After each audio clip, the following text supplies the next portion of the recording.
I'm gonna leave you guys. Hold on, you stay here. Don't you got the plug on the stick and dot tattoos and the poke and shit? Like, I'm trying to get tatted, like, blasted for real. At my place? Yeah. So what are you thinking? Man, I'm thinking about, Maserati, me in the back with two Chinese joints, like you can see through the windows, me just getting head, watching a documentary about some Fijian chicks, like, TVs in the headrest, all of that, just chilling, real boss shit. What kind of Maserati? I know y'all smashing. What? I know y'all smashing. Look at y'all. Y'all just in here vibing like the computer ain't even doing nothing about music. It's just sitting there. Ugh, I'd rather die. On that note, I'ma bounce because I got a baddie at the house waiting on me, bruh. I'm gone, Cone. Yo, major shout out for the homie Blake, man, an Unfiltered Bachelor podcast. That's what's up, man. Money Blake Weather. If you could just tell people that you love the show, I'ma tell people right now that you fucking awesome, man. What's up, bro? It's Gator.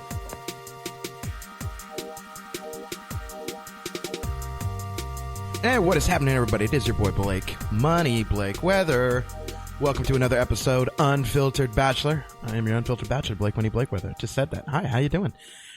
Welcome to the breakdown series, Dave, and joined as always. Seven. I'm joined as always with your favorite, my favorite. Hey, it's Jeff. How's it going, buddy? It's God, going. did I just ever just channel Pauly Shore there? Hey, buddy. How's it going, buddy? We are on episode 7. This is called "What Would You Wear?" And we should. Who would have fucking guessed what would have meant in this episode? Our projections were so far off. It's insane. We guessed it was going to be like a switching of styles for Dave. In fact, it had nothing to. Dave was barely in this episode.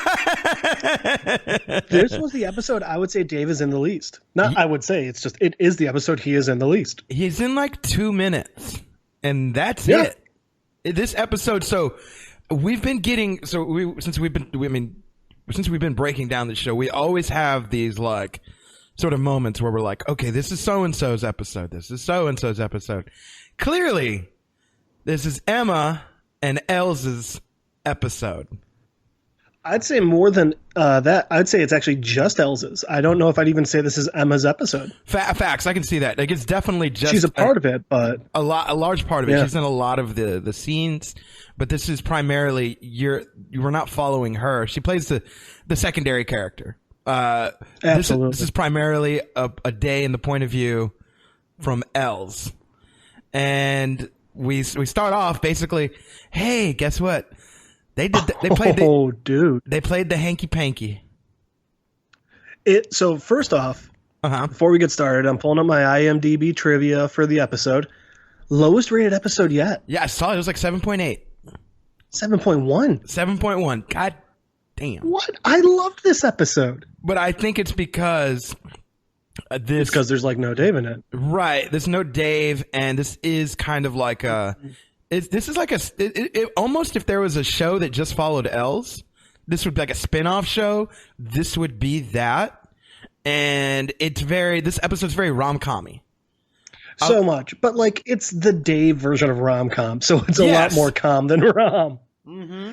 And it's just so real. But like, yeah, so like you were saying, it literally opens with Els, just looking at his phone, listening to some shit, and you hear an turn that shit off, and boom, Emma. It's fucking, they hooked up the night before. Done boned. So quick question to start us off. Yes. Blake, as the Unfiltered Bachelor, as the expert, what is the etiquette on watching things on your phone with the volume on when you're next to, if not a significant other, a hookup? Yeah, I've that's happened a couple times, but I just have my headphones. Right? I put my headphones in, and like I don't want to disturb you just anybody. turn the volume off, Yeah, and I don't think he was doing it to be rude. I just thought I think he was thinking and I've done that before. I've done what Els has done before, though, where you think the other person's asleep, they're asleep. Oh yeah. And you're like, oh well, I'm gonna just kind of it's not too loud, you know. It means my room, anyways. I can do what I want. For me, it was I honestly didn't think he was even really awake yet himself. I figured that was just like his, right when you wake up, pull out, do a quick flip through the news feed. I figured that's where he was at, and he just wasn't even thinking. Yeah, he was watching. He was watching Breakfast Club. Yep. Charlemagne the God and everybody like that. But yeah, you kind of get this and then they start to be. It's Els being Els. Els being kind of this cute kind of rom-com character, with the whole what he's saying, and then he's like, well, do you need some water? Do you want a shirt? Well, in this opening part, when they're still in the bedroom, so what we come to find out later is this is the first time they've hooked up. Yes. But they've been friends for a while, obviously. But the thing is they didn't have that. How well did they work? They didn't have that awkward, first time friends hook up morning after. No, they were it was like they were a cute little couple, Yes, it was like they were a cute little couple already. They were already settled and comfortable with each other.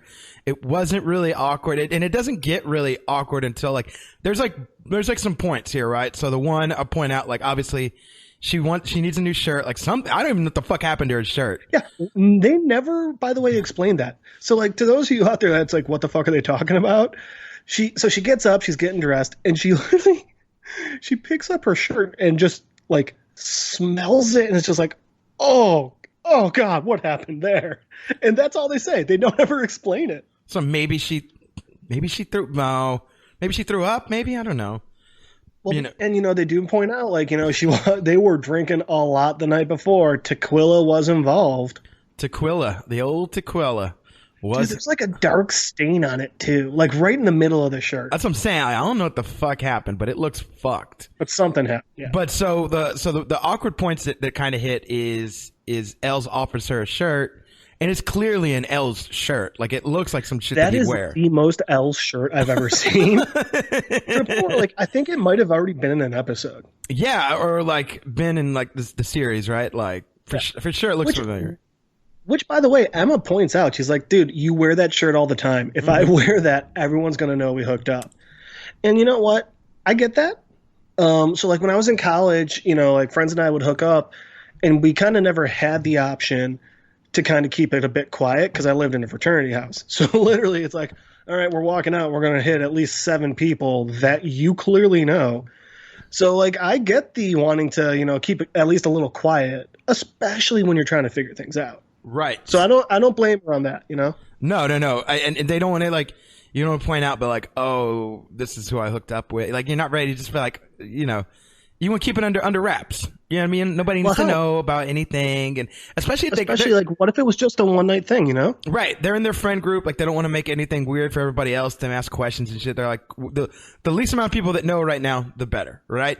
Agreed. And I can back that. I get behind that hard. Exactly. And so I totally understand that. And then the other awkward, it's a little throwaway line, but he's kind of explaining, I opened the door for everybody. It's my mom raised a gentleman. Yeah. Says that right off the bat, which, by the way, I get behind that too. You know what? I open the door for people too. Here's the irony. Here's the twist of that. He says he's a gentleman and he opened the door for her, but he walks on the wrong side of the street. Little nitpicky thing. Very nitpicky thing when he's supposed to walk closer to the street than she is? Yes, you're supposed to walk on the outside. Girls are supposed to walk on the inside. So I thought that was a very little interesting. Where does that come from, bro? Bro, I don't know. I had a girl tell me that one time, and then I was like, that makes absolute sense. And then I remember it explained it was. I remember reading the explanation for it, and it was I don't know. Is it supposed to be some subconscious protective gesture because the cars are on the outside? Exactly. If a car crosses a curb, it will hit you first before the girl. So let me tell you, if a car's jumping a curb, it's going through you and hitting her anyway. Maybe you're Superman. You know what I mean? Who knows? Okay, Blake, I can tell you right now with certainty that I am not Superman. Maybe. That car is mowing me the fuck down and taking out. I've never seen you and Superman in the same room at the same time. I'm just saying. That is fair. But he's in like much better shape than I am, dude. And all of my hair curls, not just a little colic in front, you know. So anyway, yeah. So like they're like having that little talk when they're walking out of the house, and then they're walking up to the car, and he's like, "Oh, so you know what you got going on for the day?" And she's just like, "I don't know. I'm just gonna keep living." And she's being jokey with them, but then she sees. Oh no! And then he goes, "Oh yeah, you know, I got a meeting. I got a meeting. So you know, I should probably take a shower, not smell like I just sexed out." Right. Which is fair. Fair play to you. And so he like turns around, and by the way, like he's a gentleman. He walked her to her car and everything, but then she looks up and boom, the window is shattered. Passenger side window gone. And she's like. And I love he's like, I think somebody broke in your car. And it just kicks off like, hi, I'm dead. And we come back from the title screen and she's clearly pissed about it. She's sitting on the curb and everything. And here's what I don't understand. She goes, fuck, I hope all my work was backed up to the cloud. She mentions her laptop was stolen. Mm-hmm. Who anywhere, but especially in LA, leaves a fucking laptop sitting out in the open in their car parked on the street? I don't know. Maybe it was in a backpack. I don't know. Like, I don't know. I don't think you just leave a backpack on your fucking passenger seat. But again, I went to a grocery store earlier today and I picked up like a prescription and I put that in my trunk so that no one would see that and try and break in. I mean, like, and we're in Austin, Texas. Right.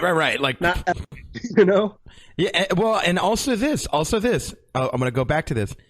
Drinking was involved before she left her car. That's a very good point. I will give you that point. You're not maybe in the best decision-making mind frame state, whatever. So I thought this was starting to be the cute what started to get cutesy for me and very I'm like, oh, this is a little rom-com episode because they're clearly flirting with each other while they're waiting for the cops. Oh yeah. And one of the things and honestly, by the way, I just thought of this because hang on, excuse me, because I got the subtitles going in the background.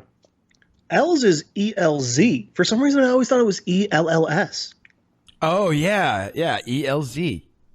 It's just a little thing. Has nothing to do with anything else, but I just found it interesting. But yeah, no, they're definitely cute and flirty, which, like, is even better considering she just had her car broken into and her laptop stolen. Right, exactly. Like, all right. And I love that part, too. This looks like something, you know? When she's like, you don't have to wait here for me. And he's like, all right, bye. She's like, what? And he's like, oh, no, I'm just playing. So I think he said something like, even imagine? Right. Like, yeah, nice, man. So we get a few things. By the way, Elson's smooth. Oh, he's a smooth operator, bro. He's got all the lines. Yeah.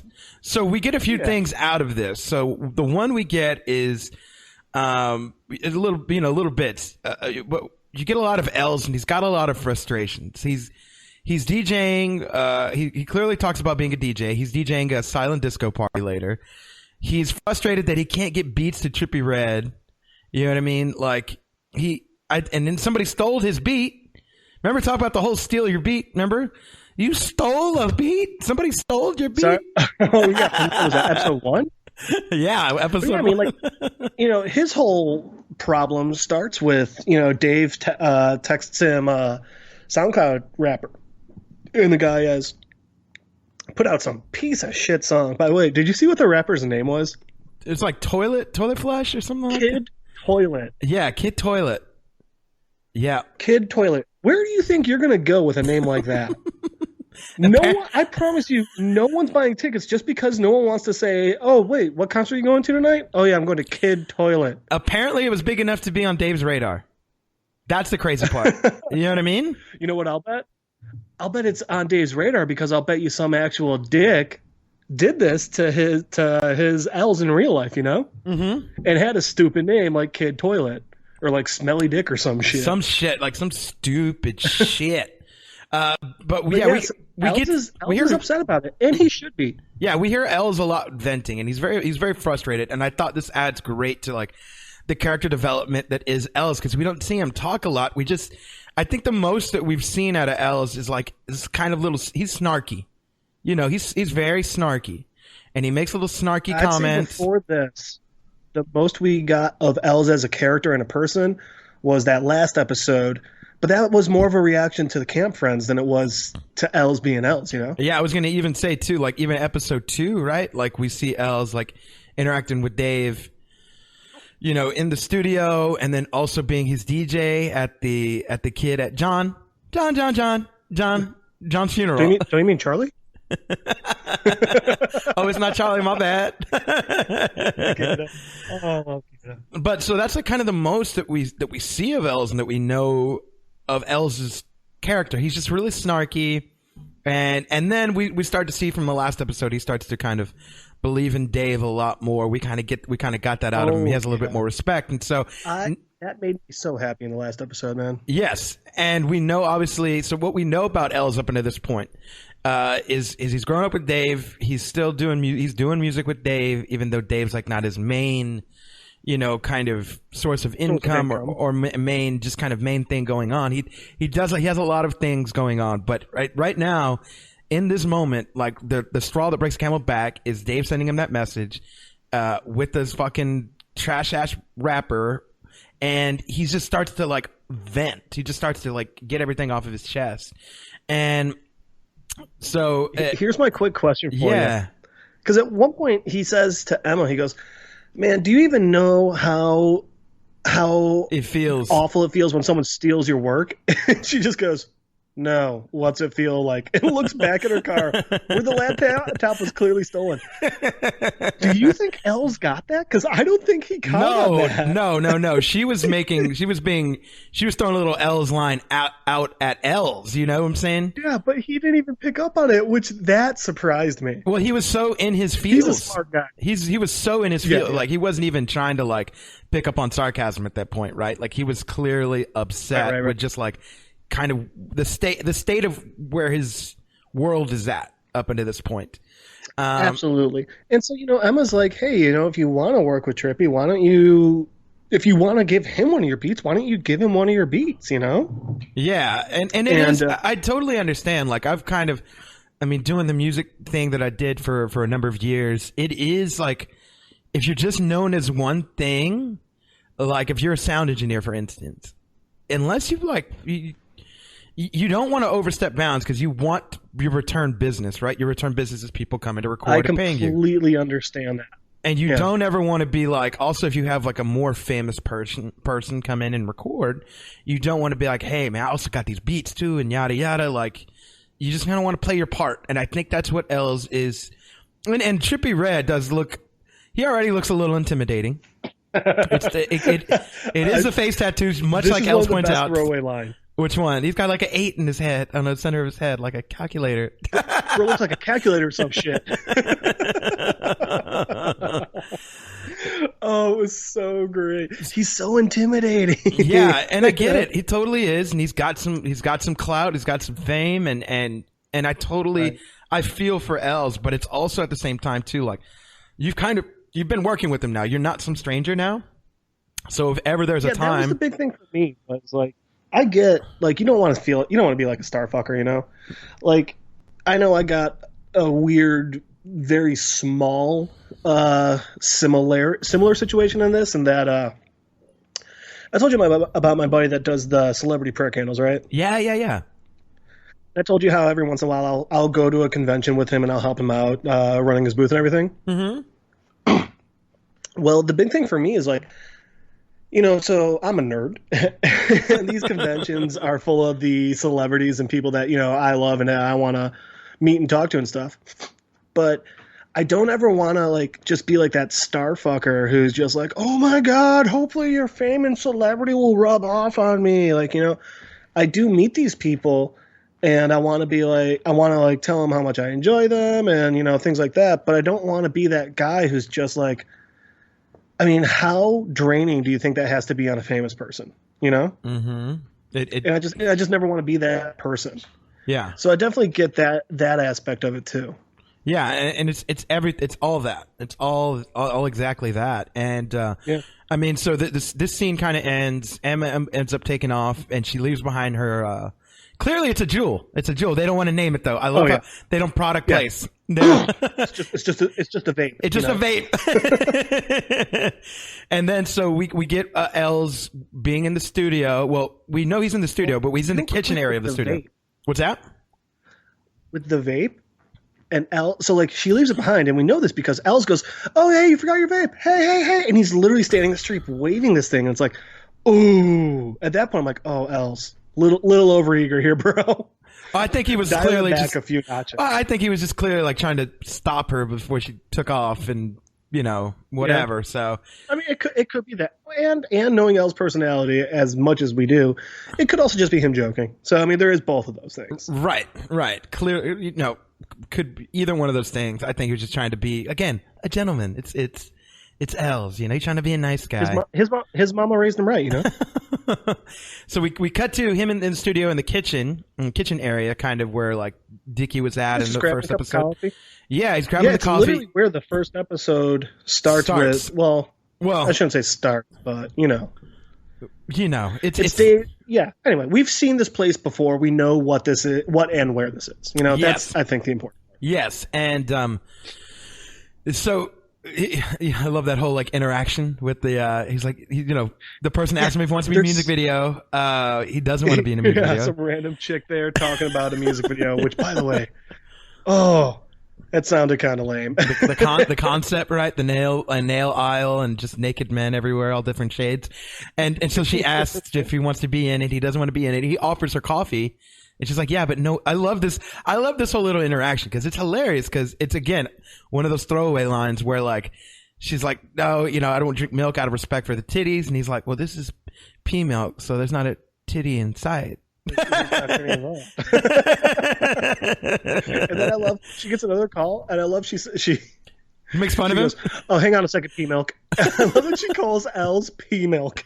That's what I call something else. But yeah, so she walks away, kind of being a bitch, by the way. Yes, and I say that because she answers the phone. She goes, "Yeah, this fucking weird ass guy got his weird ass milk. He's begging to be in my music video." No, she makes fun of him for not being. Yeah, she makes fun of him. No, she like says like something to the effect of like, this dude doesn't want to be in this music video. I don't know. She couldn't comprehend. Then that's my bad because I thought I heard her saying like, this guy begging me to be in my music video and stuff. And it's like, what? No, she said, don't try to make yourself seem more important than you are. No, she said he punked out. This dude's punking out. And like he wasn't, he was never supposed to be in it anyways. Like, how do you mean punking out? Like, you just asked a stranger. And then so then Trippy walks up. Trippy walks up, and finally Els makes that concerted effort. He's like, "Hey man, I got these beats. If you're gonna be in the studio later," it's like, "Yeah." And then he's just like, "But also, I need you to do me a favor." And it's not just like, here's the thing.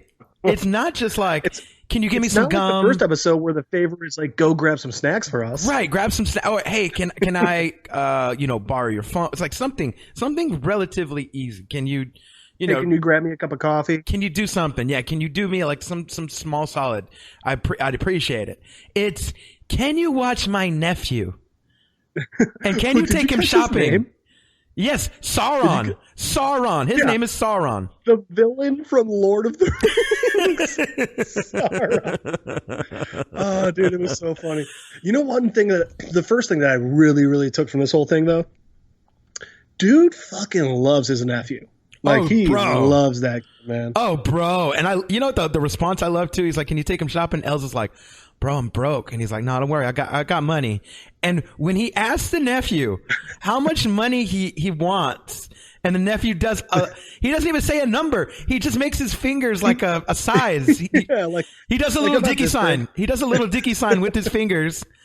And Trippy Red gives him that much in a stack of $100 bills. Of hundos. Of fucking hundos, bro. Jesus.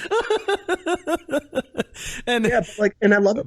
I love how So I got it on in the background as we always do. Yeah. And I got it's literally that part right now. And two things.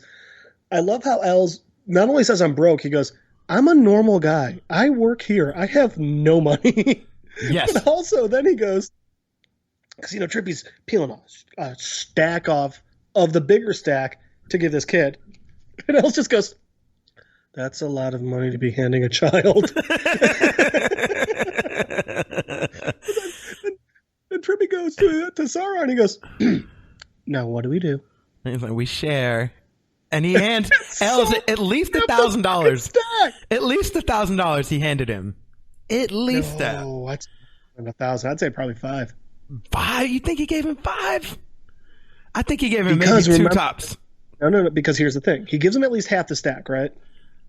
Who? Well, later on, so Sauron gives Els at least half the stack. No. I disagree, but go ahead. I'm telling you, he gave him at least half the stack. And later on, when Dicky and Els, they see those stupid ass shirts, Dicky says to the kid, do whatever you want. You got 10 grand. So that's what, But anyway, so yeah, they hand him, Sauron, just calling what I would have. How old do you think this kid is? 7, 8, 5, 6, maybe tops. He's between 5 and 7. 7 is like a stretch. That's pushing it. Yes. Yeah. And this kid's got a chain with diamonds on it. Yeah, he's like, is that a chain with diamonds? And the kid's like, yes. His name is Sauron. Fucking so hilarious. Then it cuts to Els and Dicky and Sauron at a goddamn farmer's market. Yeah, I was like, of all places. So, dude told I thought they were going to Beverly Hills or some shit. Trippy asked him Avenue, Trippy asked him to take him to take him to like Beverly Hills or something. Go shopping. Take him shopping.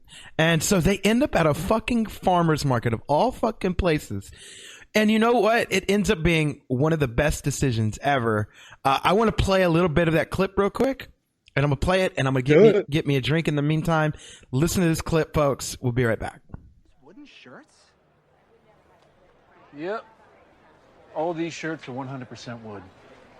What a concept. I have never heard of this. This is very innovative. Are these things flying off the shelves? Yeah, not quite flying. Have you ever been on Shark Tank or anything? What's that? It's a TV show. I just re-entered society. I want one. The wooden shirt? By all means, man, you got 10 grand. Try one on, man. Want to try this one on, buddy? Yeah. Are these splinter free? Splinter free. Took a year to figure that out. Where do you wear these? Like, socially? Like, how does it... Yeah, anywhere you'd wear a normal shirt. Hunting. I hope you don't have any woodpeckers in your neighborhood. I don't mean that, like, molest you. And so, yeah, that was a little bit of clip from the farmer's market. And this scene is one of the most hilarious scenes like I've ever seen because it just starts off real subtle. I mean, obviously, it's Dicky and Els talking, and they really get into like, I can't believe Trippy kind of like has you watching a kid, like, right? Like they're saying everything that the audience is thinking like, at that I know, point. I mean, like, dude, like. This kid's like alive. He's got a heartbeat. Mm-hmm. Beats even. Yes. And do you know what during this entire conversation is going through my fucking mind? What's that? Would you keep an eye on the fucking kid? Oh, yeah. They're not even watching him. They're talking to each other. I literally thought the entire point of this was going to be they finish talking and be like, oh, fuck, where's the kid? Right. You know? And for those that don't know, this is the only scene that Dicky is in the whole episode. It's just and it's not that long. No, again, 2-3 minutes, maybe 4 minutes tops of the scene. So the funny thing that comes out of the scene is, and this is where you get the title of What Would You Wear? They walk real quick before you do that part, because I think this is important too. Not only is Dicky like, I can't believe Trippy's letting you watch this kid. But he's also saying something, and I do think this is important. Okay. He is saying, like, so is being a nanny a part of your journey to becoming a sound producer? And it's one of those things where it's like, he's like, dude, what the fuck was I supposed to do? Trippy asked me to watch his kid, and that's true. But at the same time, like, that's a good point. Like, what, you're a nanny now? Is that where you want? Is that how you're going to progress your career along? And it's like, you know what? I think Els kind of needed to hear that. Yeah, exactly. Like, you can't just be like doing the shit, man. Like, you can't be I know you don't want to stir the pot, but you can't also be a pushover at the same time. Like, there's some things where you just gotta. A gopher? You can't. Dude, a gopher's not a producer. Yeah, you can't be I think what I'm trying to say is you just can't. You've got to draw the line of like where this relationship is and like how serious you want to be taken. You know what I mean? Like, and so it is that kind of point. Definitely. And it's a humorous way. Like they do with everything. Dude, they keep pointing out. I can't believe how many real things they just make so palatable and easy through humor. Yeah. Yeah, it's mixed in. It's mixed in this show, and just like we break down Atlanta too, it's mixed in with that. Like, it's real kind of thought provoking, but it's also mixed in with humor. Absolutely, man. And that gets me to my next point. Because I've never seen no shit like this. They feast their eyes on a dude making wooden shirts, ladies and gentlemen. His booth at the farmer's market is the title of the episode. It's what would you wear? WOOD you wear. And, dude, do you know what my favorite part about his booth is? You know, I just noticed that, but yes. What's up? In the background, he's got a wooden shirt. And by the way, like, folks, when we're talking wooden shirts, it's like a tree trunk that's been hollowed out, and he put 2 sleeves on the end. These don't move at all. But yeah, I don't know what you think a wooden shirt is, but this is literally one piece of wood. It's not like a bamboo shirt with a wood design or anything. It's a tree. You're inside a tree. You're inside of a tree. Yes, you are a tree now. Welcome to the forest. Dude, he's got one in the background, and it's a darker stained wood with a lighter color wood tie. Oh yeah, I see that now. So, but Sauron is digging it. He loves it. He fucking loves it. And he's like, he puts one on, and honestly, at first, I didn't know how the hell he was going to get his arms through the fucking thing. Well, yeah, the designs of these. I love how he's like, so are they splinter free? And the guy goes, yeah, they're splinter free. It took about a year to perfect. Figure that part out. I love. They go. So, Els asks him. He goes, "You ever taken this on Shark Tank or anything?" And the guy goes, he's like, "What's I don't that? know what is that?" Yeah, it's a show. And the guy just goes, "Oh, I just re-entered society." Yeah. It's like, yep, yeah. All of that makes sense. All of this. Okay, cool. Every part of that. I understand. Did you catch when Dicky was like, you just where do you wear these shirts to? And he's like, you can wear them anywhere. He's like, anywhere you go, hunting, socially, hunting. How about the shit they start telling Sauron how he looks? Oh my God, they're like, can you move? First of all, can you move? Are you mobile? Do you have any mobility? And he just starts running around, and I love how, of course, Dicky being Dicky. Els goes, you look like a jacked Pinocchio. Mm-hmm. And then Dicky says, well, Dicky told him, like, when he was running around, he's like, look, you look like a young Barry Sanders. And I don't know why I laughed at that. It's such a throwaway line. Just like when back in episode 2, when Dicky tells the kid, he's like, you're like a young Daniel Day-Lewis. The dude who played, the little kid who played Earth. Yep. But yeah, it's just one of those throwaway lines. Dicky goes, yeah, you look like Pinocchio if they cast it now when everyone's becoming more racially progressive. God damn. Dave. What are you doing, bro? Oh, man. And then the little kid falls down. Thunk. TH whack. That right sound. On the fucking ground. That fucking sound. Oh, my God. Fucking hilarious. I mean, it sounds like... What's a good thing to say this sounds like? It sounds like if you drop a baseball on the ground, a baseball bat. Oh, I was going to say it sounds like one of those red wiffle ball bats, you know? Uh-huh. The really thick ones, when you just hit it against something really solid, and you hear that really sharp crack, but that hollow sound at the same time. To me, it sounded like if you drop a baseball bat, like on the street, like on the concrete or something. That's basically because it's exactly what it sounds like. It's like bink. So they have to help it. They have to help him up, and like but that's so fucking fun. It was just like, oh my God, like it's one of those oh my God moments. Well, and especially because you're like, oh shit, kid's gonna be bleeding. And then my next thought was like, this kid's gonna be bleeding, he's gonna be messed up, and now this is the direction the episode's taking. Like, oh shit, he's got to bring like a fucked up looking kid back to Trippy. No, kid's absolutely fine. Kids will be kids.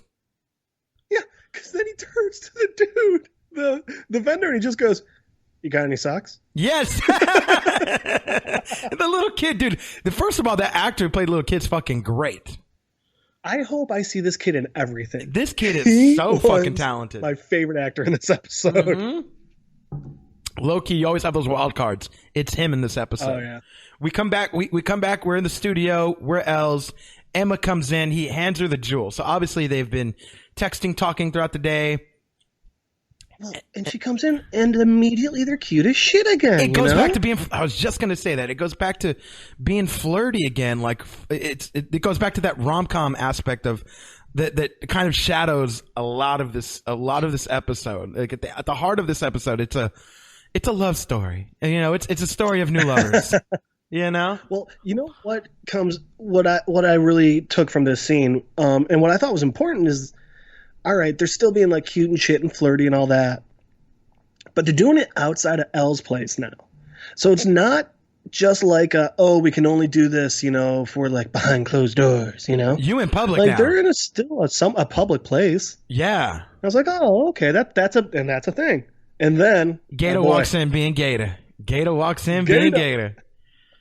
He is having a good day. He wants to record right now. He wants to record right now. He wants Emma give him a tattoo.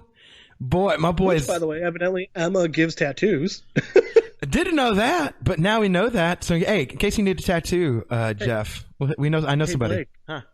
Hey Blake, what kind of tattoo does Gator want? Man, he wants a Maserati. It's actually just on the scene. Maserati. He's getting head. Who's in the Maserati? I don't know. Getting head from who? Some. Let me see. From two Chinese chicks. From two Chinese chicks. Yes, he's smoking joints.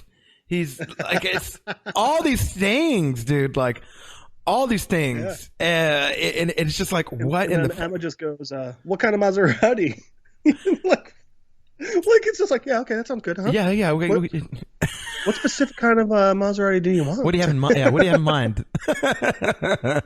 And at this point, for some reason, Gator, this really kind of tells you, like, Gator, like how observant he is. Like he seems like sometimes like this, like kind of bumbling kind of. We know he's got a lot of depth and character and personality, but sometimes he seems just like this, like wacky kind of the wacky dude who just kind of walks in and says something and goes away. But you realize how observant he is and especially after we find out he's bipolar, because I think a lot of people's mindset of someone who is bipolar is like, oh, they're just kind of going back and forth in like crazy ranges all the time. And it's like, no, that's not how it is, you know? Right. But like, I feel like part of that, what the common person tends to think is like, oh, well, they're just kind of, they're you know what I think it is? I think they're in their own world. Yes. That makes sense. Yeah, I think that's what it is. And, you know, when you're in your own world, you tend not to take notice of, well, everything else. But yeah, and it just goes to show again how observant he is, because he's like, oh, y'all smashing. Like, y'all fucking. He can smell the fucking. He's like, he can smell what the Rock is cooking. Yeah. He can smell the fucking in that room. And you know, and I love it because he points out, he's like, man, y'all two here. This is the vibes, yada, yada. There ain't shit going on really on the computer. Y'all motherfuckers just in here. He's like, and really, this is really the turning point of like, when I noticed this like is the conflict in the episode. Mm-hmm. And it's very much like, Emma's very much like, no, I'd rather Elle's be dead. Is just to laugh it off, you know? Literally, he just starts laughing like, oh, whatever, man. Right. But Emma gets a little bit more as on the defensive, and is a little bit more like, no, like to the point of like, she's like, no, I'd rather die, and it's just like, what the fuck? Yeah, which like, dude, what? But here's my favorite part of this whole exchange. Then Gator just goes, well, on that note, I'm a bounce because I got a baddie at the house waiting on me, bro. I'm gone, Kong. Yeah. Literally, I just read that word for word. So that entire time, that means he just got a girl wait at the house where he's like, yeah, but I'm going to go lay this beat down real quick. Right. And I'll get back to you. And then it gets awkward. That's awkward point number 4, right? This is the most kind of pivotal one too, because it's almost to the point of like, it kind of hurts Elle's feelings clearly, because you see the scene right after this. It's very like, obviously does. And by the way, I feel L's on this one. I think if anybody were to say like they'd rather die than like for the thought of, if somebody was like, oh, y'all too fucking, like, no, dude, I'd rather be dead than be fucking that person. You're like, God damn, like for real, like you rather be. And she even said, she's like, I just don't want her friends to know right now, blah blah blah. And it's like, you know what? So by the way, like I don't know about you, but I've dated this type of girl who's like, well, all of our friends know both of us so well, and I just don't want it to be the thing that everyone's talking about, so we just can't talk about it. And it's like, all right, to a point, I get it. But then you cross a line where it just becomes offensive and painful, Mm-hmm. Yeah. And it's like me and like this girl that I used to date, like I remember one specific time we were out with all of her work friends who they knew me because I used to work with them. Mm-hmm. And like we're out and we're hanging out, and like me and her were being cute, but we're not acting like we're in a relationship. But then one of the guys walks up, picks her up by her ass in front of me, and she's laughing and she's having a good time. She doesn't understand why that would upset me. And I'm like, that's not fucking cool. That's right in front of me.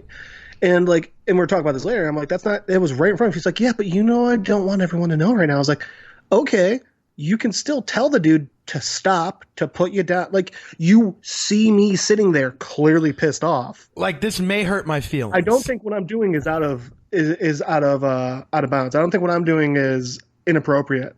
Right. Like, I'm still respecting you, but like you got to respect me too. Like, once feels are involved, right? Like, definitely Els there's some feels going on, right? And 100%. There's some feels going on. And so obviously Gator leaves, Emma tries to make up for it. And my favorite part of this scene though is I'm going to read it kind of line for line, never really do. Yes, please do. I know we do lines here and there and but line for line, word for word, because this really encapsulates like, not only this episode, this is the part where I definitely felt for Els because I've been in this place. And you'll see, and I'm sure a lot of guys have, a lot of girls too. And so, real quick, before you quote it, I just realized something that I think you're going to like. I think this specific episode is the most unfiltered Bachelor episode since the sex episode. Yes. This is breaking down the relationships between men and women and what modern dating is like. Yes. Sorry, I just realized that, and I just had to get it out of my head. And that's exactly what I was thinking too. Like, this is the type of shit that like I would have somebody on and talk about with. And this is again line for line, word for word. Here it is. So it says, like, every time I do something, it's too much for you. Like every time I do something where it's too much. I give you a t-shirt. It's 2 L's of a t-shirt. If I open the door for you, it's too nice. For me to do that, I don't know. I don't know what you want from me. And I'm following your lead, and you're just all over the place. That is like it's knowledge bomb. I remember listening to that line and being like, man, I wish when I was in these situations, I had the forethought and the courage to say exactly what you just said. Yes. I've gone through situations like this where it's just, you try to be nice, and then it's like it kind of pushes people like, and you know what it reminds me of, and so I'll touch a little bit on Unfiltered Bachelor. Homegirl's to me, she's an avoidant. That's somebody who's an avoidant. Oh my God, I was thinking that this entire episode. Yeah. She's an avoidant. Like, clearly, like if you do too much, like they back away. Like, if you do this, like they back away. Like, they're scared to get to that point of where they're actually like feeling something or be vulnerable. You know what I mean? And look at what she exactly says to him right after that. She calls him an emo bitch. Yes. And it's like, not exactly the proper response. And then you're surprised that he gets upset about it. Yeah, not exactly the proper response. And that's something that an avoidant would do. Like in a situation like that where they're called out, they're going to be like, oh, okay, that's what you're saying? Well, I'm going to say something so it pushes you away. right? Yeah, So we don't have to do this. And I love how you said this is absolutely one of the most unfiltered Bachelor episodes that could be had. And this is something that we talk about. Like, and I love the way that it's worded, because it's just like, I do this. I'm just trying to follow your lead, but you're all over the place. It's hard to follow somebody's lead when they're walking in, like, you know what I'm saying, like squiggle lines. It's easier to follow somebody's lead when it's straight. Maybe it curves off this way, that way. But when somebody's doing squiggly lines and shit, just squiggly lining their way through life, you're like, what the fuck do I do? Like, I don't know. I mean, it's like if they're like, hey, follow me at this next street, turn left, and then they turn right. Right. You know, and it's like, well, what do you want me to do here? And by the way, like, and I really, really, really got to give props to Els in this one, because I do think telling her exactly how he felt, and especially in the way he did, not blowing up on her or anything, I think it took a lot of fucking courage, man. Yeah. Yeah. Because like, when I was in my early 20s, and these relationships were like the only type I seemed to have, like, man, I never had the courage to do it. I was always like, oh, shit, I got to back off, or she's going to freak out, and that's it, you know? And I love how you said good on him. The word courage, because this is a turning point for Els in the episode. Right. Oh my God. Literally, what's the next scene? The next scene is Trippy, and he's playing a beat. Trippy comes in. He's like, bro, what the fuck is this, bro? Which, like, it is a dope run that beat. back. I do like that beat a lot. Oh, I like a lot of the music that's made in here. A lot of it's like really, really well produced. And I love how Trippy's like, you holding that for Thug? And he's like, for Young Thug. Young Thug? And he's like, who do you think I am? YG? Is it YG? But yeah, man, like, who do you think I am? I take just like, I like that Trippy sees him out, like he hears that beat and he's just like, oh, this guy's on the level. He's that good. He's that good. That, you know, this is clearly what he's doing. And I love how Els is I mean, I was going to make fun of the part where he's like, I do Uber. And he's like, I mean, I drive for Uber. So funny, dude. But no, where he tells him, he's like, I just didn't want to I didn't want to show you this. Like, I didn't want to like try and like, you know. Well, Trippy flat says, why didn't you ever bring this to me, man? Yeah, and he's like, and it's really Els explaining, like, he just didn't want to cross that line or anything like that. And what is Trippy? He said, I know you got so many people coming to you every day, and I don't want to be, you know, just another one of those. Yeah, and I love, but there's a line where he says, like, and it just pulled up, like, I want to overstep my boundaries. And Trippy goes, but you understepping, because I mean, you got that work. You know what I mean? It's just like, whoa, there is a point. Like, I've never thought about it like that. That's like, you know what, for all the shit that Trippy is, a mumble rapper and everything like that, like, he got you dropping a little bit of knowledge here and there, man. And he, understepping. This scene I think shows a lot of Trippy as a person. Yeah. Cause like, dude, what he just said, like, he says that to Els, and then, you know, his nephew walks in and he sees with that shirt, ridiculous shirt, and he's like, dude, that shirt's awesome. And you know what, dude, like, this really humanized Trippy for me. Mm-hmm. Mm-hmm. He and loves I really his nephew, bro. He loves his nephew. He loves his family. Dude, he loves his nephew, but not just that, but like what he said to Els, that to me a lot was, all right, Trippy's the expert trying to help this up and comer get to their potential. Yes. You know? And I like, but understepping though, I love that, because it's like, don't undersell yourself either. Like, I get it, you don't want to overstep that, you don't want to do all these things, but like, also know your value, know your worth. I think that's what he's telling him right then and there. But that quote, that got me deep. Like, that really made an impact on me, and I was just like, you know what? Fuck. And once again, I know it's nowhere near the same thing, but going back to the conventions and shit, I was like, I thought to myself, like, you know what? Next time I'm at a convention and I want to talk to a celebrity, fuck yeah, I'm just going to talk to one, because you know what? There's nothing wrong with that. And No, don't get me wrong. If it's like, they're walking the floor with security, like, all right, let them have their time, Right. But like, if they come up to the booth I'm working, or if I go to their booth, like, it's absolutely fine to like actually have a conversation with them and just be a normal person. Mm-hmm. Exactly. It also made me wonder, like, man, do you think is celebrity like two sides of one coin, where you got the one side where it's the star fuckers that won't leave you the hell alone, and then the other side is the like, but you never get real people because the real people don't want to bother you? Right. Yeah.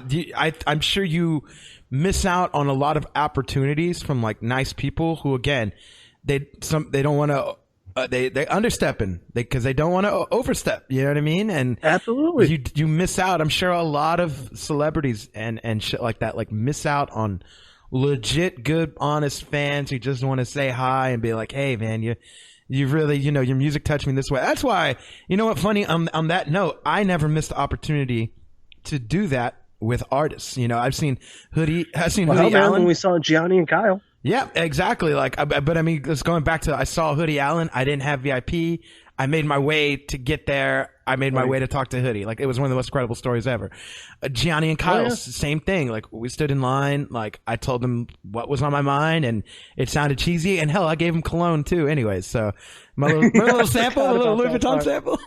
Well, shit. Look at people who aren't even necessarily that level of fame, but still, I would say more famous than us. Look at the Brevet.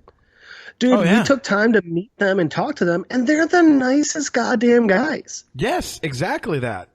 And so I think that's really important. I think it is really important. I think not enough people take time to do that. And so, yeah, man, it's just a great moment for Els. Again, it's kind of like these moments of courage coming out. He's confronted Emma. He kind of. He stumbled, but he got over the line with Trippy, getting him, we now are to assume he's going to start producing for him. And now fast forward. That's what I took from it. Yeah, that's what I did too. Like, he's going to start doing some shit with him, which is great. And then we get to the fucking silent disco. And I had I had a fucking question about this. Why? I've been to silent disco. I've been to one. I've never been to one. Okay, they're fun. They're fucking fun as fuck. After this whole epidemic spreads over, me and you should get a bottle of whiskey. We should drink it right before. We need to go find us a silent disco and go disco in silence. Let's go do it. Before, fuck, we'll bring the whiskey with us. Fuck it, we're VIP. They got metal detectors. I'll get a goddamn Boda bag. It's cool. I look like I'm a fucking satyr for a myth. Dude, that's so fucking legendary right there.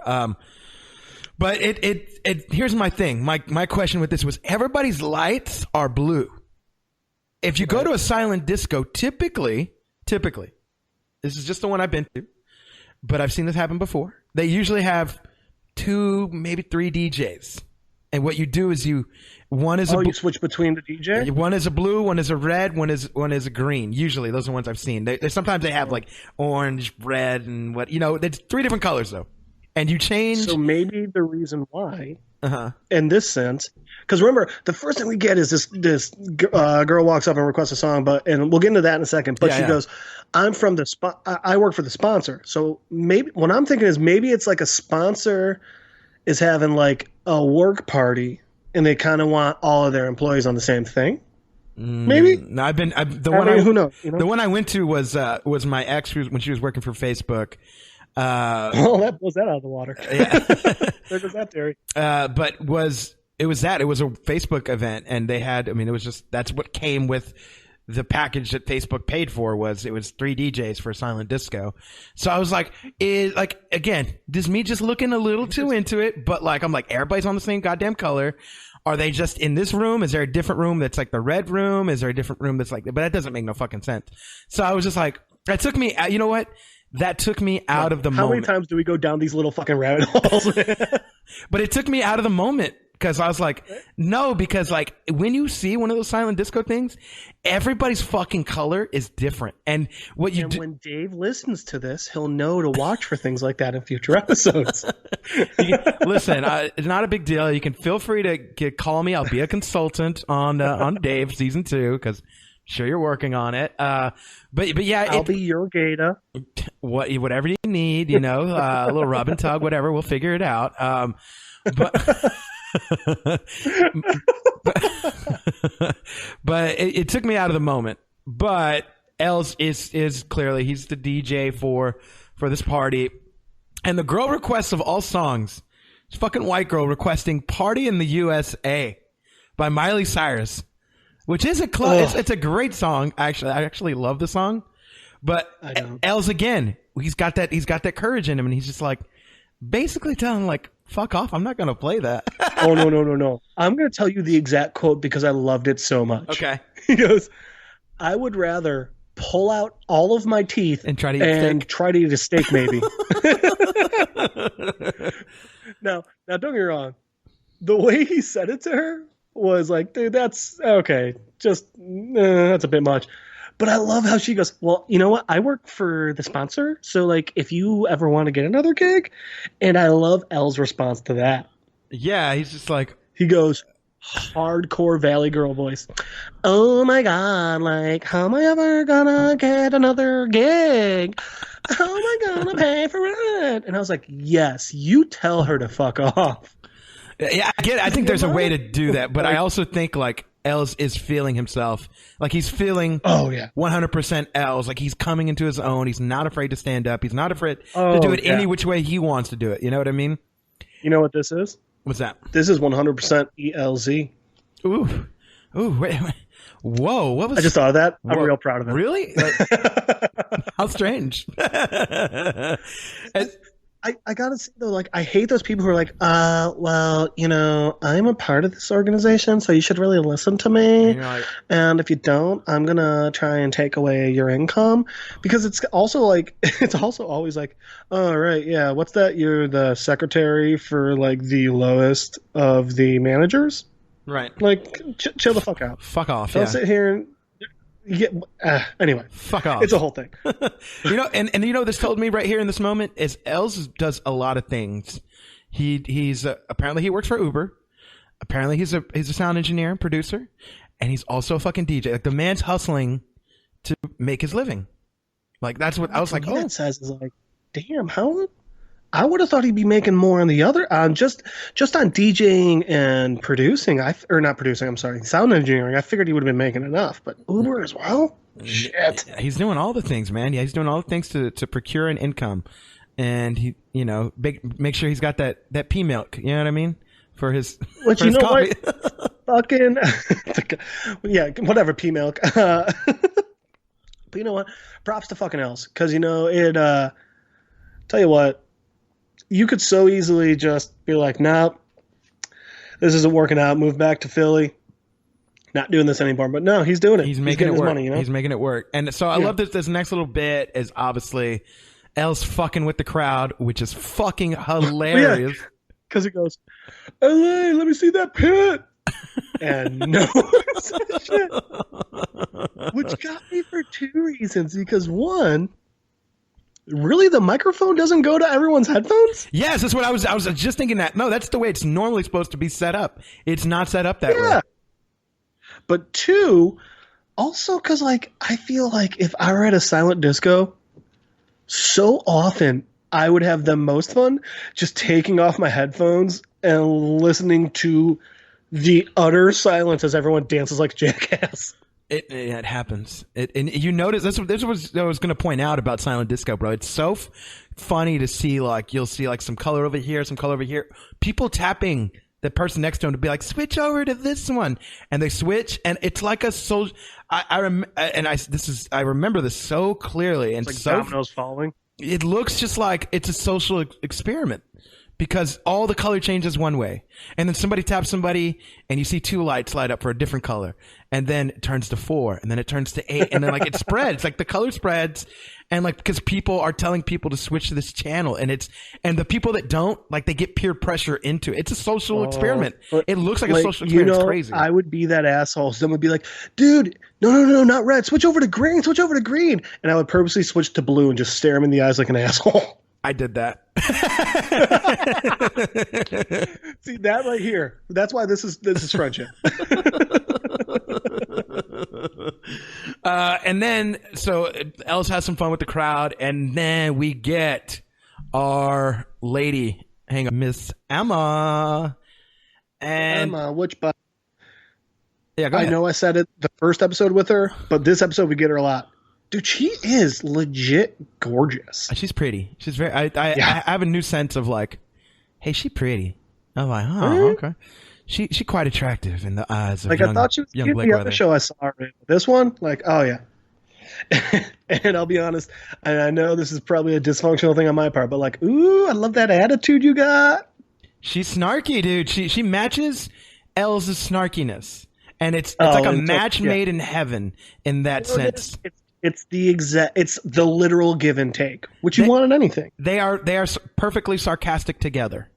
Ebb and flow, moon and tide, homie. Sar and castic, you know what I mean? Together. Oh shit, I'm gonna steal that from you and not quote you at all. You fuck. you limp dick fuck. But so it gets to this. She walks right up to Els, you know. Well, I was gonna say it gets to who's this. got- I was gonna say it gets to this cutesy apology that is done only how they could do it in the most sarcastic manner possible, but they both get an understanding of each other like right after. You know what I mean? So I got this part literally queued up right now, and I want to read this off while it's happening because I just love how they do it so much. So Els is like, "What up, white people? Yeah, I'm fucking with you. Yeah, what's up? High five if you love black people." And he goes, "High five if you don't love black people." And he goes, "Oh, you crazy?" Oh, and she goes, "Hey, can I make a request?" And he goes, "Oh, hey." She goes, and he goes, "Only if it's 'Get the Fuck Out of My Face' by Richie Homie Queen." And she goes, Rich Homie Quan, "Don't be lame. I came all the way here in rush hour to this nightmare event with no passenger window to see your dumb ass." It's my jam. Yes. And it's so fucking cute. Yes, it's fucking hilarious. And again, so they apologize to each other in only the like most sarcastic way possible and how they could do it shit. best. He literally goes, "Well, I guess I'll accept this apology." And she goes, "Oh, no, this isn't an apology. I didn't come here to apologize." And he goes, "Okay." Right, so real like, okay, sure you did. Okay, anyways, moving on. Yeah, it's and again, it's they're speaking they're speaking each other's language, which is what we saw in the beginning. It flashed me back to the beginning of the episode when that's why they communicate so like I couldn't put my finger on it. That's why they communicate so well because they have that same sense of humor.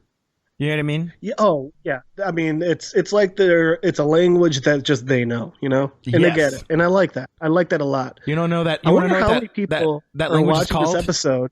What's that? What's the language called? LOVE. Continue. Excuse me. Just need to feel my feels for a minute. Dude, I wonder how many people watch this episode and see them acting the way they're acting and like, God, these two are dysfunctional. I'm sitting here like, I want that. Yeah. maybe it's because I'm in the quarantine feels right now, but I'd rather. Where the fuck is my Emma? You know, I know it's a ridiculous thing, but like as a human, like you don't want something that's just too easy, you know? Right. No. Yeah, I don't know. Maybe I'm just fucked up. Well, no, I'm definitely fucked up. But anyway.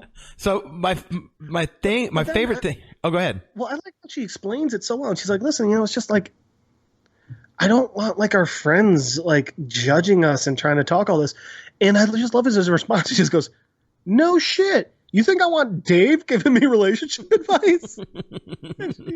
and she says, do you think I want Allie giving me relationship advice? And he goes, bro, do you think I want Allie giving me relationship advice? I was like, yeah, I get every fucking sentence that you just said.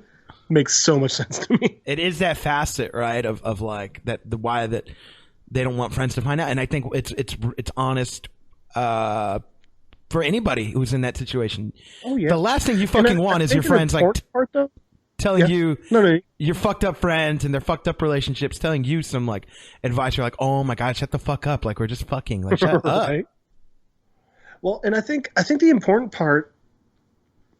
So it'd be different if Emma said, "I just don't want our friends to know," but what she said is, "I just don't want our friends to know yet," and it's literally that one word. It's yet. And it's like, yeah, you know.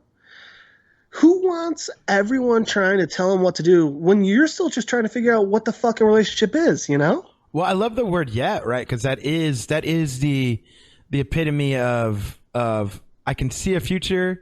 Let's take this slow. Let's see what happens type thing. It's not I'm discrediting this now. You know what I mean? I mean, think of a new relationship where you weren't even friends beforehand and how much just the two of you need to figure out. Then think about how much of a new relationship when you guys were friends beforehand and how much you have to figure out. Then throw on top all of your friends trying to tell you what your relationship is. God, it's a fucking nightmare. It's a fucking nightmare, man. I don't. Yeah. You think I want to talk to Allie about my relationship? Tell you what, though, I'd rather talk to Allie about my relationship. I'd rather have Allie give me relationship advice than Dave. I kind of would want to see what Dave tells me, actually. Dave will never let her see your penis ever. Make sure you have a sex doll. Oh my god, or a half a sex doll. Just the legs and the bottom half. But yeah, it's then it gets ridiculous again. Yeah, it takes that turn where it is again the theme of the title of the episode, because. And I was wondering how Els could afford it when he said he had no money, and then I realized, I'm like, oh, Sauron, the Dark Lord Sauron gave him money. Evil Lord Sauron from fucking Lord of the Rings, fucking no, it's a little kid. Little kid Sauron had given him some money, so he ends up buying Emma a fucking wood shirt, which is, oh my god, a much better one than Sauron got, by the way. It's got a hinge and it opens up. I prefer this style of wood shirt, but I'm not going to discriminate. I am. Well, and you know what? It's cute and it's stupid and it's funny.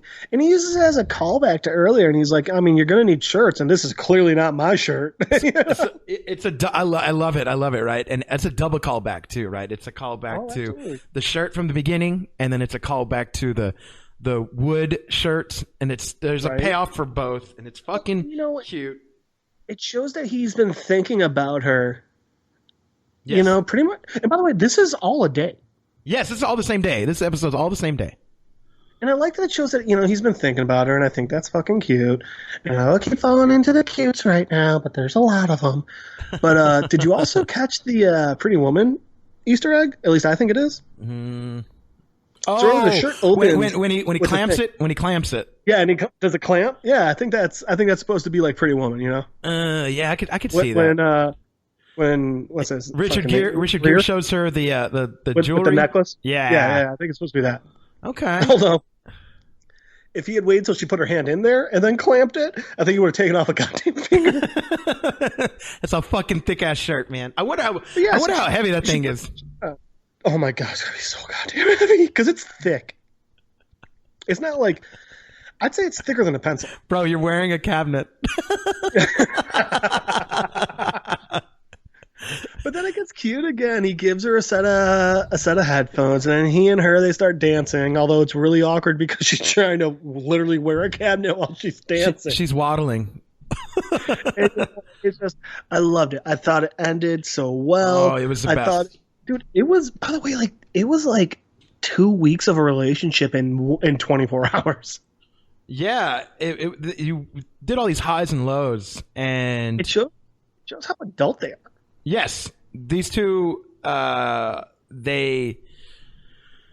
like the word adult. Very mature about this whole situation is what it is. Yeah, it's very mature. They handled all this very well. And again, it's just a very rom-com-y episode. And it ends kind of in that cheesy rom-com-y way. The music and then club and they're together again and yada yada. You know what I mean? So I loved every second of it. And it's cheese, but it's Dave cheese. It's like it's a good Munster. It's not it's not a Kraft American Singles.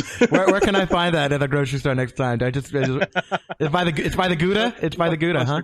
No, you want the Munster cheese. I fucking love Munster cheese, bro. I love Munster. I love Gouda. I love cheddar. Grocery shopping today. I got some Munster for my sandwiches. Okay. I'm quite excited. I'm happy for you right now. I want you to know that. But this is another another great episode. I loved it. I think it deserves higher than a 7.1. But I get it in the sense of like it sticks out as like there's not much of Dave going on, and it's a little corny and a little sappy, and so I could see how this would like if you're watching the rest of the series, this definitely takes a different turn. And I was even telling some people about it yesterday at work, or not at work, but like on Zoom at work, with my coworkers. I was telling them, I'm like, if ever you're gonna start, like maybe you don't like Lil Dicky, start with this episode because it's a real rom-com episode. That's such a good way to describe it, man. Yeah, this is a good, like, for somebody that doesn't like Lil Dicky and you still want them to enjoy this.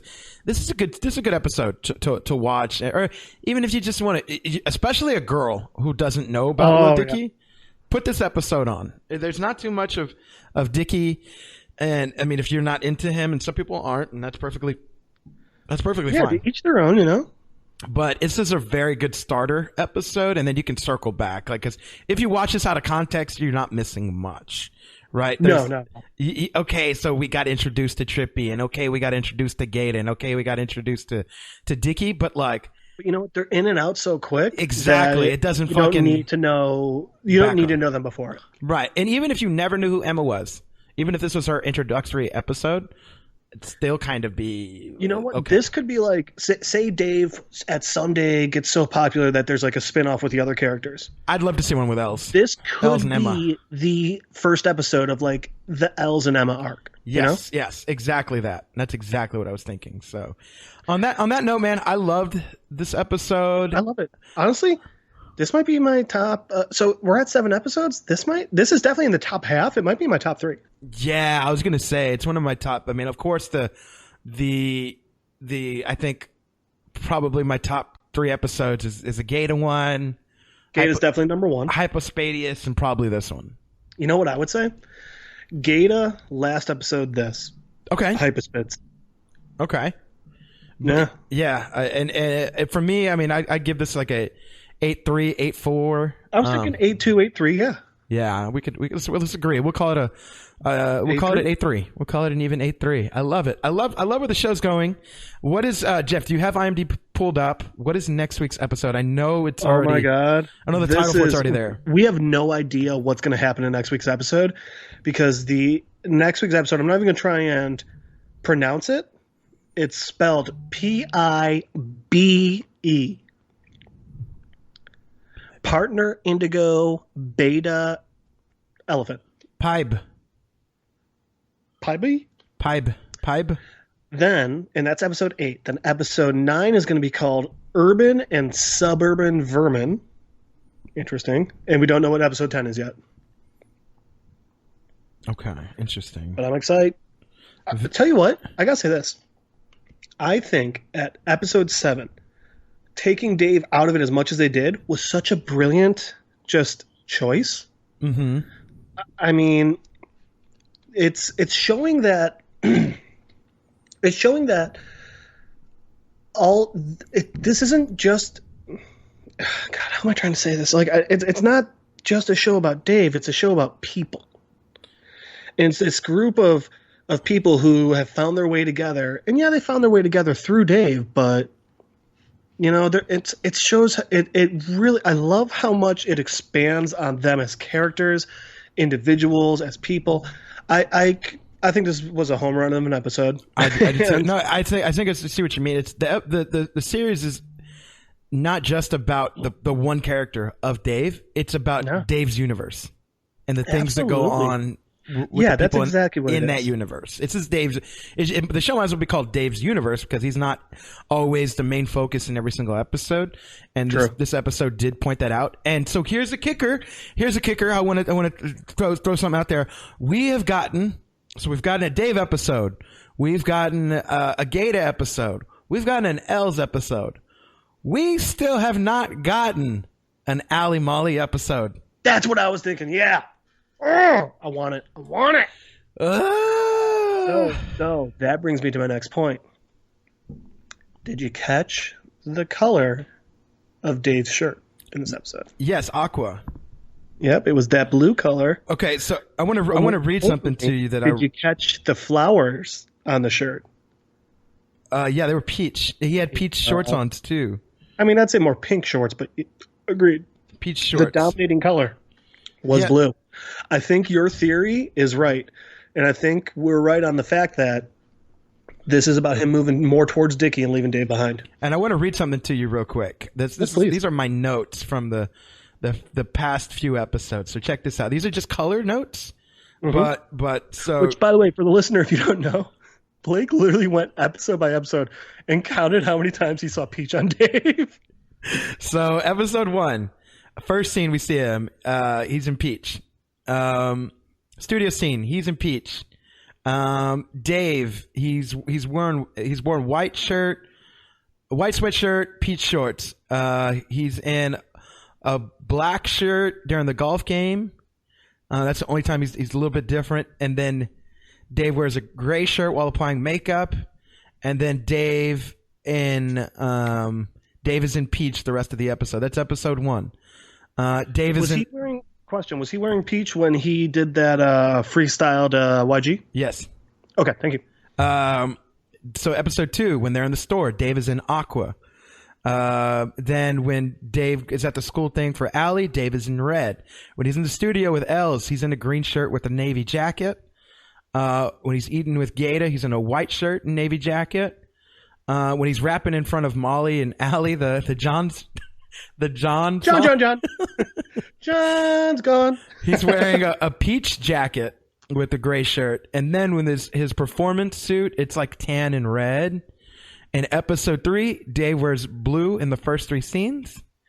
Then Peach when he's at the guys' lunch, when he goes to the lunch with everybody. And then obviously he's pretty much the grill scene, naked, as I call it. Yeah, he's pretty much naked the rest of this thing. You mean Peach? Some would say. Episode 4, first scene, Dave is in aqua and white. Second scene, Peach, then green shorts.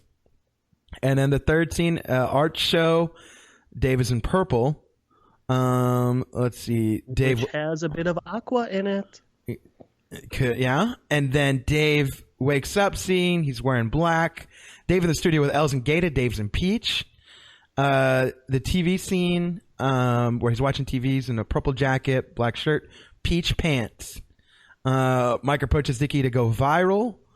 Dicky's wearing a red shirt. So he wears a couple different colors, but mainly I think you get the hint. Episode 5, Dave is in blue. He's got a blue shirt, jacket, orange and purple. Dave is, when he talks with Emma about designs, he's in a white shirt with light blue. Practice performance. Oh, sweatshirt. It's got peach, navy blue, and black. Second performance, light blue, aqua blue. And episode 6, Dave is in peach. Now, when it's his younger version, he's wearing maroon.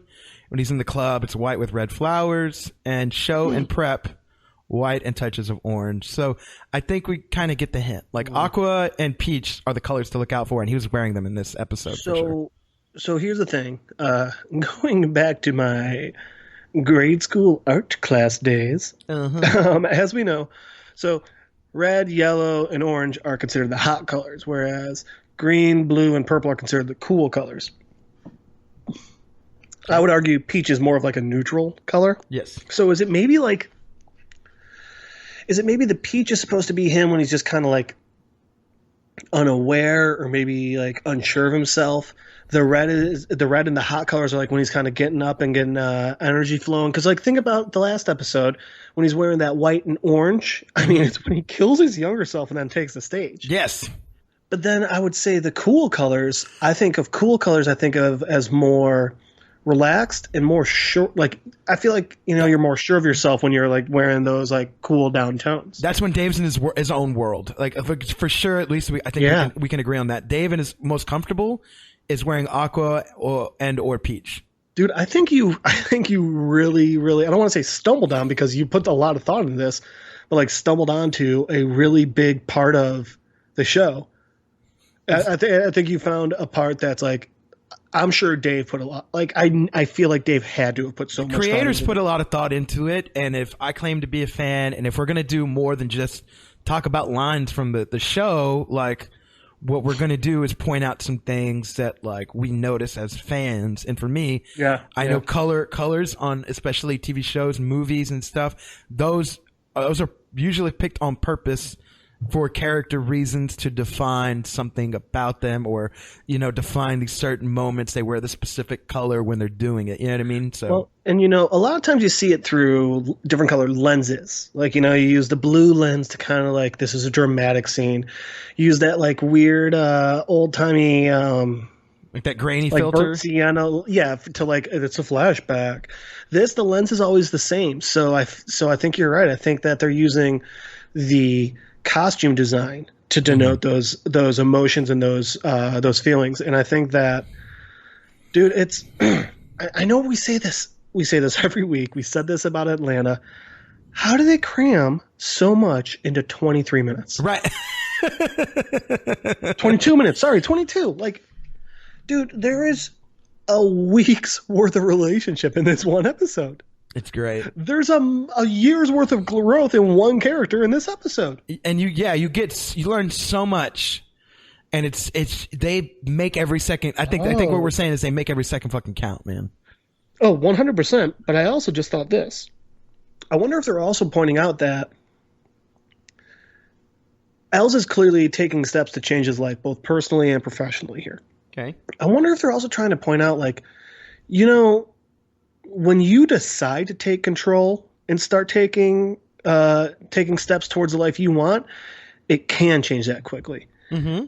I wonder if they're trying to point that out too, because every sort of self-help or whatever anonymous, or like, hell, there was a book my mom got me for Christmas in college called The Happiness Project. And it's just like trying to make yourself a happier person. And every single one of these things says, like, the first step for change is deciding you want change. And it's true, Mm-hmm. And that's what Els did today.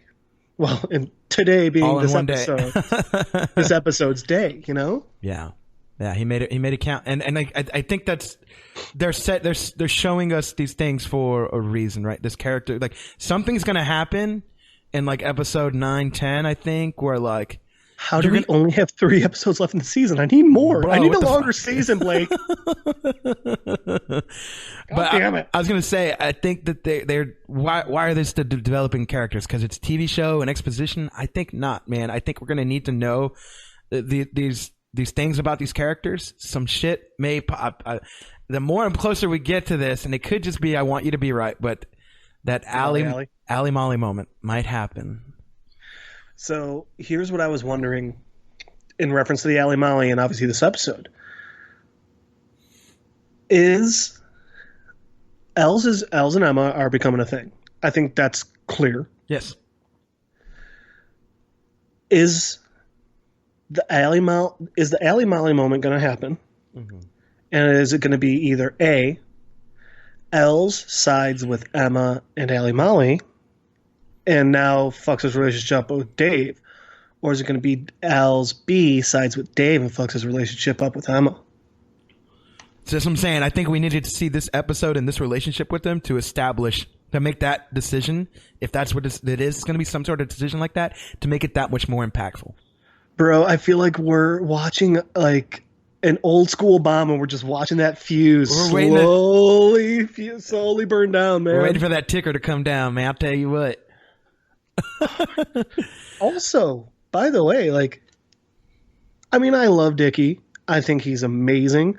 I love his story and all the stuff he's gone through, but like, goddamn, if this is as accurate as it can be, I had no idea just how much he put into becoming Lil Dicky. Oh yeah, it was a lot, man. Dude, look how much is like. It's 7 22-minute episodes, and look how much we are just engrossed in this. Yeah, it's it's a thing, man. Dude, I gotta tell you, this is my favorite show that has come out maybe 4 years. Oh wow. I love a lot of TV, but dude, this is just above and beyond. It's a great show. I encourage everybody to watch it. If you're listening to this, I encourage you to tell your friends to watch it and then listen to the breakdown episodes when we do them every week. Tell your friends to tell their friends so we can be friends. Jeff, where can they find you on Skype? They can Skype me at Callback to episode 2. Don Cheadle's driveway at lildicky2.com. It's because of the hackers. Oh, I love it. I love Jeff Nonsense. If you want to follow the show, you can follow the show. Facebook, Instagram, Twitter. You can follow the show as well on iTunes, Stitcher, and Spotify. Unfiltered Bachelor. Also, if you love this series, check out the new Atlanta series. Me and Jeff just started. By the time this comes out, episode 2 and 3 of the Atlanta series should be out as well. So 1, 2, 3 are out there. Go back and listen to, if you're just getting into Lil Dicky, I know some people are. Feel free to listen to all the breakdowns. Listen to anything else. You can follow me. Facebook, Instagram, Twitter, Snapchat, Money, Blake Weather. For right now. Hey, it's quarantine time. I was going to say. Go watch Dave in Atlanta. Both of which you can find on FX, FXX, and Hulu. You know? Hulu. Yeah, go. If you got Spotify, you get free Hulu. So ain't no reason for you to be missing out. No excuses, mofos. I was going to say, I want everybody to stay safe, stay quarantined, have a good, afternoon, evening, morning, whatever time you're listening to this. And until next week, we will see you. Peace.